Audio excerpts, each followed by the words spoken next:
All right, what's going on, guys? Welcome back to another video. Today I'm at my autos class, and we are currently inspecting my car. I got my buddy Luis over here, who's my special inspection guy that's in the class. But right now we're gonna be taking an inspection of the brakes that are all around the car. As you can see, we got the wheels off already. And what I did not notice from the back is that when I thought I had some tread lift, I got no tire tread left on these backs. Nearly nothing at all. As you can see I'm almost ripping right there. So I might end up having to go with a lot of donuts or whatever to end these tires off, or just get new tires. I don't know. But I do plan on doing something with the car, maybe in the next few videos. I'll let you guys know. All right, so we're inspecting the brake pads. As you can see, you got the pad right there, and then this is like the back plate of it. Now, if the pad is like even or a little bit bigger than the back plate, then that means the brakes are good. So I checked all four sides. This is good, that side is good, that's good. So I don't need any brake pads. But we're gonna go through like the other hoses and everything in the class. But I'm just gonna inform you guys of like everything that I do with the car, since I am taking it apart and whatnot. As you guys can see, I still got these drilled and slotted rotors. They're from Amazon for $160. Like I said, I'll probably leave the link down in the description. These things are still good. I had them on for 6 months. I drove the car about 11,000 miles already in the 6 months. Like I said, I do a lot of driving. That's why I bought my other car in the other video. But yeah, got my front end coilovers right there, and we got 1, 2, 3, 4 ugly low catalytic converters. I wanted to cut these off, but with the decision that I'm making, I don't think I'm gonna cut the cats off.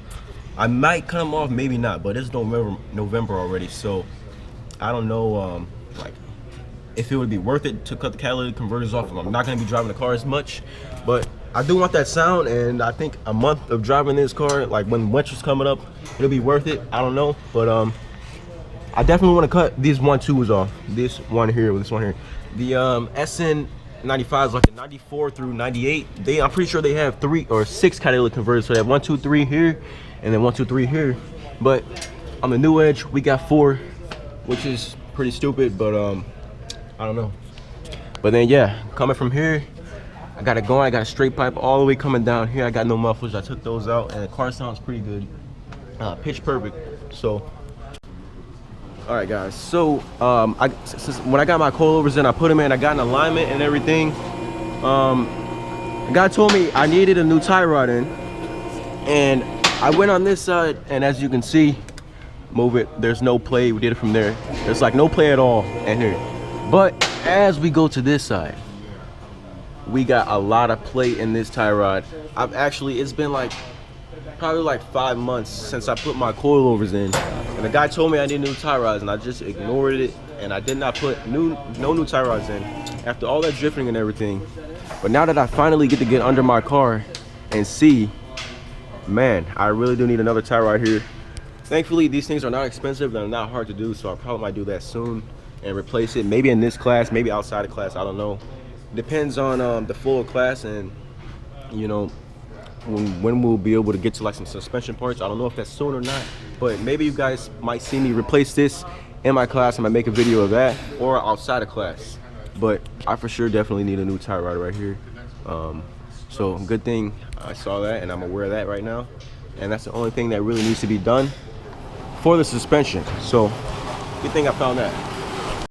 But good thing about this class, like we get to work on our cars, so I get to check over everything while it's in the air on a lift, basically for free, you know, in the class, just checking over everything that I need. Pretty good.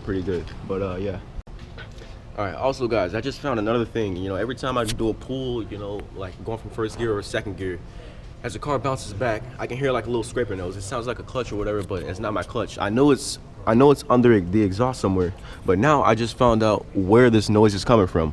And as you can see, where it goes over the axle right here, this muffler is connected to the subframe, and it's not like even any pressure on here. I can't even push it back. So I definitely found my problem right there with the scraping. I might have to get that re-welded somewhere and pushed over. If we go to this side over here, you can see you got a whole gap right here. I can fit my whole finger right here, and it's the same side as this one. So this is where this noise has been coming from. I haven't measured it, but it's only when I do like some pulls or whatever I can hear this noise. It's like a little scraping noise. And then especially when like 2 people get in my car, every time I just like even tap on the gas a little bit, I can hear like a little noise. But now that the car's in the air, I finally found this out. I tried to check it out before, but I couldn't see because I wasn't all the way in the air like this. All right, guys, so we just went over everything. I went over the hoses and everything, and I found some other extra things that are wrong with the car. We got my classmate Luis over here putting the wheels back on. We're gonna tighten the wheels, then we're gonna actually torque the wheels. I've actually never torqued wheels in my life. I never torqued my Mustang wheels, so that's the thing to look out for. I never knew the torque, so in this class we'll like learn the right way to do things on the car, and that's pretty good. That's the reason why I'm taking this class also. So I'm gonna look up the torque for these wheels, and then I'll let you know what I torque these wheels to, and then I think we'll be all done and then out of class. And also I'm gonna try to show you guys that that noise that I make, that it makes in first gear. All right, so we got Luis over here. He's tightening down the bolts, threading them with the socket first, and then we're gonna put the car on the ground. I'm gonna find the wheel torque spec. I'm gonna go around and do all the same as these ones. 9 Mustang GT. Got to torque it to 95 foot-pounds.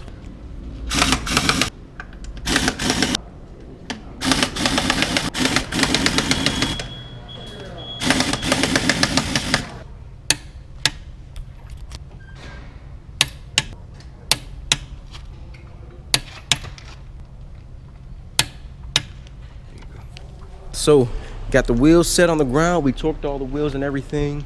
We're setting the torque wrench back to 0 so the spring won't compress and it damage the torque in the future.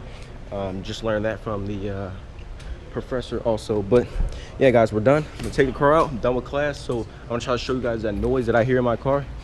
And yeah. All right, I just got out of class. I'm gonna try to show you guys the noise it makes. If I can get a pull in.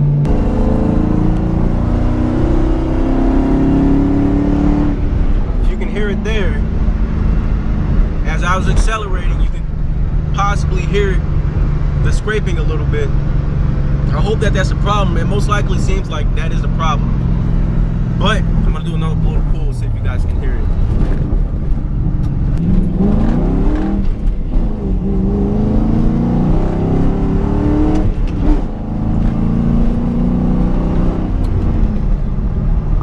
Well, it is on the camera, but I can hear it a little bit, and it might be from that exhaust back there that I showed you guys earlier, scraping against the subframe, metal on metal.